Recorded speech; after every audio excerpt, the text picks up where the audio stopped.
আল্লাহু আকবার, নারায়ে তাকবীর।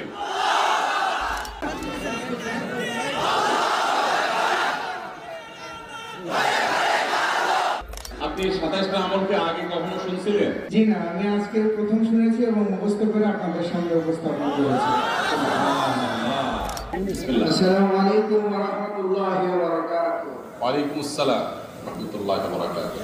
আমরা হযরতের মুখ থেকে 27টি আমল শুনেছি রমাদান বিষয়ে। আমি আপনাদের সামনে 27টি আমল বলার চেষ্টা করছি ইনশাআল্লাহ। মাশাআল্লাহ। 1 নম্বর আমল রমজানের চাঁদ দেখা।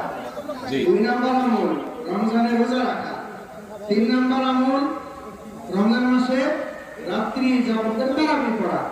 4 নম্বর আমল সাহরি করা। 5 নম্বর আমল সাহরির শেষ সময়ে সাহরি করা। 6 নম্বর আমল ইফতার করা। 7 নম্বর আমল তাড়াতাড়ি ইফতার করা। 8 নম্বর আমল ইফতারের দোয়া করা। 9 নম্বর আমল সাহরি ও ইফতারে খেজুর খাওয়া। 10 নম্বর আমল সকল ধরনের পাপাচার থেকে নিজেদেরকে বিরত রাখা। 11 নম্বর আমল অধিক পরিমাণে দোয়া করা। 12 নম্বর আমল মিথ্যা কথা এবং কাজ থেকে বিরত থাকা। 13 নম্বর আমল বিভিন্ন ধরনের অশ্লীলতা, বেহায়াপনা, ঝগড়া বিবাদ থেকে রমজান মাসে বিরত থাকা। 14 নম্বর নেক আমল করা, বেশি বেশি ভালো আমল করা।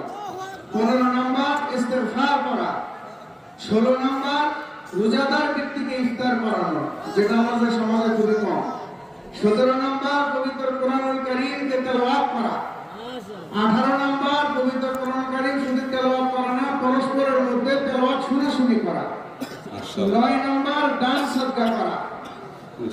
এরপরে 20 নম্বর 19 নম্বর দান সদকা এবং 20 নম্বর হচ্ছে তাহাজ্জুদের সময় ভোর রাত্রে উঠে নিজের জন্য এবং সকলের জন্য দোয়া করা। সঠিক। 21 নম্বর উমরা করা। 22 নম্বর, এটা বেশি গুরুত্বপূর্ণ, পবিত্র রমজান মাসের শেষ দশকে ইতিকাফ করা। 23 নম্বর পবিত্র মাহ রমাদানের শেষ দশকে আমলের মাত্রাকে বৃদ্ধি করা। 24 নম্বর রমজানের শেষ দশকে ঈদের শপিং আনন্দ উল্লাস ভুলে পরিবার পরিজনকে ডেকে তুলে বেশি থেকে বেশি আমল করা। 25 নম্বর পবিত্র মাহ রমাদানের শেষ দশকে লাইলাতুল কদরকে সন্ধান করা। 26 নম্বর পবিত্র মাহ রমাদানের শেষ দশকে লাইলাতুল কদরের একটি স্পেশাল দোয়া, যেটা আল্লাহুম্মা ইন্নাকা আফুউন তুহিব্বুল আফওয়া ফাফু আননি, এই দোয়াকে বেশি থেকে বেশি পড়া। এবং 27 নম্বর পবিত্র যে ফিতরার যে বিধান আমাদের রয়েছে। আল্লাহু আকবার, নারায়ে তাকবীর, নারায়ে তাকবীর। আসেন আসেন।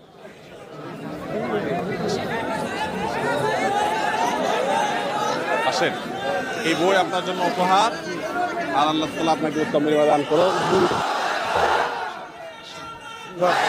মাশাআল্লাহ, আপনাকে একটু উপহার দেব, দাঁড়ান দাঁড়ান। আপনাকে 2000 টাকা আমার পক্ষ থেকে। ইনশাআল্লাহ, নগদ অর্থ পুরস্কার দিয়েছেন। মাশাআল্লাহ,